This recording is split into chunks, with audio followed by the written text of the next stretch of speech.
دا لور خور چې واده شي که هر څومره دا مالدار کور کې وي او د خاونې کور ډک ولې نه خو دا وره ته ګوري وي زما به چېرته رور راشي زما به تپوس کړي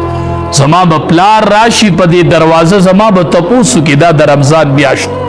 خور وی زما رور به کله په دې دروازه راننوځي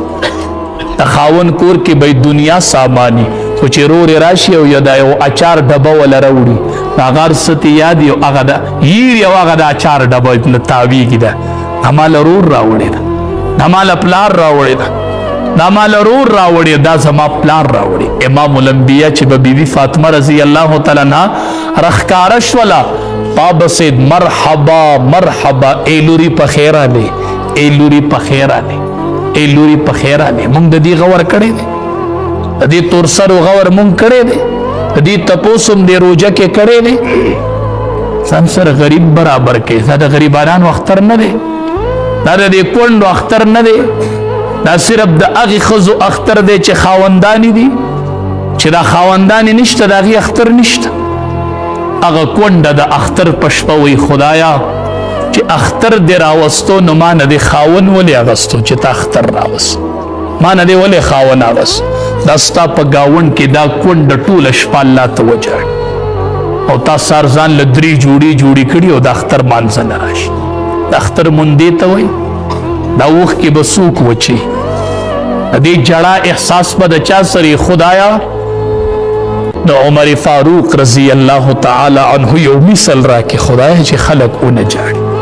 دا اوښ کې چا ته توی کې اسره شته د چا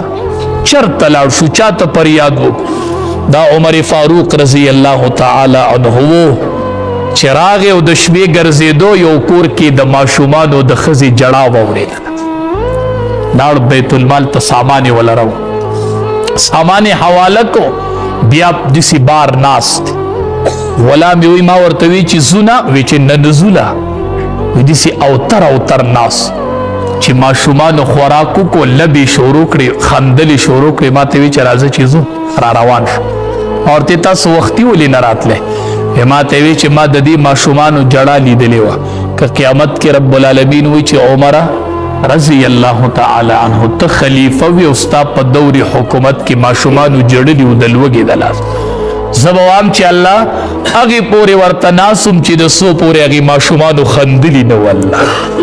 جړه یې وکړل او الله عمر اله پریښي دي چې وی خندول عمر اله پریښي دي چې وی خندول دا کلي کې غریبانان هغه جاړي د هغې اختر له کپړې نشته د اختر په ورځې خوراک نشته او مونږه ای د مزو چرچو ځان له 3 جوړې او 4 جوړې بچو له څوک چې د یتیم په سر داسې لاس کړي روپۍ وله لا نه ده ورکړې صرف لاس یې پې کېښود خالص د الله د رضا دپاره چې څومره ویښته د دې د لاس لاندې رالل دومره نیکۍ ورله الله ولیکلې هغه ور به نه کوي یوازې به منځونه کوي یوازې به تراویح کوي ستا چې دا خورلنې واده دي تا د دې تپوس کړی تا د خور تپوس کړی تا د مور تپوس کړی تا د رور تپوس کړی تا د رشته دار تپوس کړی دی